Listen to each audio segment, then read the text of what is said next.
everyone. Welcome to Let's Unbound. My name is Kanu, and in today's video, we will learn how to do punctuation exercises for 11 plus. Okay, meanwhile, I share my screen. Please don't forget to subscribe so that whenever there's a new video, you get a notification for the same, right? Okay, so let's see what are first punctuation exercises. Okay, so in these sentences, there could be some punctuation mistakes. And if you find any punctuation mistake, you have to go ahead and mark with that particular group. And if there is no punctuation mistake, we'll go ahead and mark with N, right? Now let's see what are the punctuation marks. So the first one is the period. It is basically used at the end of the sentence.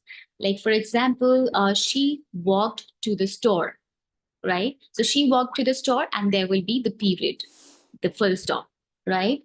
Another one is the semicolon. It is basically used to separate two independent clauses. The example could be, I wanted to go for a run, then semicolon. However, it started raining, right? Okay, next comes the comma. It marks a pause during a sentence. Now, she bought apples, then comes comma, oranges, and bananas. So there's a pause. She bought apples, oranges, and bananas, right? Now, another one is the colon. Well, it introduces a list of explanation, right? So it can also be like, he had one goal. Now, what is the goal?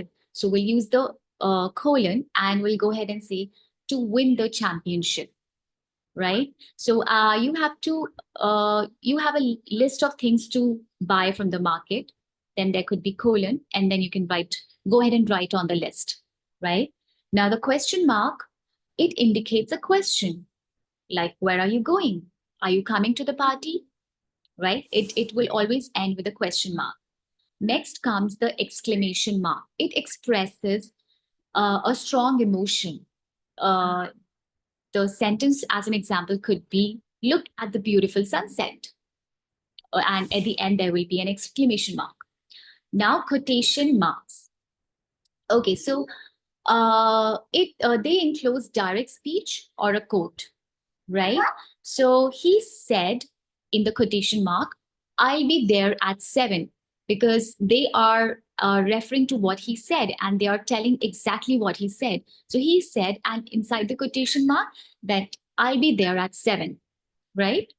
The apostrophe, now it indicates possession or contractions, like it's Sarah's book. Okay, so Sarah's apostrophe S book. We are indicating that this is Sarah's book. So that's where we are putting the apostrophe after the name of Sarah. Okay, let's look at few examples. Now, in these sentences, there are some punctuation mistakes. So if there are punctuation mistakes, we will go ahead and mark with that particular group.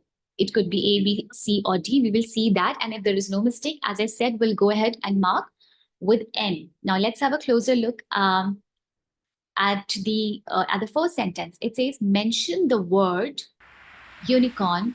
Okay, now I already see that there's a mistake. It says mention the word unicorn. So it should be inside the quotation marks, because it's emphasizing on the word unicorn, right? So mention the word unicorn and you will likely conjure images of her. So here the mistake is in the B sentence. Okay, let's look at the second one. Mythical and majestic creature.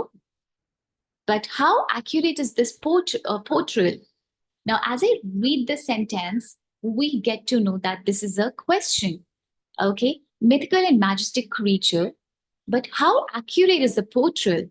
Right? It's a question. So we have to have a question mark in the end, right? And that means the mistake is in the D. Okay, so this is how we can look for the mistakes. Let's look at another example. Okay. Now I want you to pause this video and try this for yourself and comment down your answers. So the sentence is, it says, Lucy looked the door and she went upstairs to bed. I, I think there's no mistake, but I think we should go ahead and read it once again. It says Lucy locked the door and she went upstairs to bed. So there's no mistake. Since there's a comma, that means I'm giving a pause after she locked the door and then she went upstairs to the bed. And there has to be a full stop because the sentence has ended there. So according to me, there is no mistake.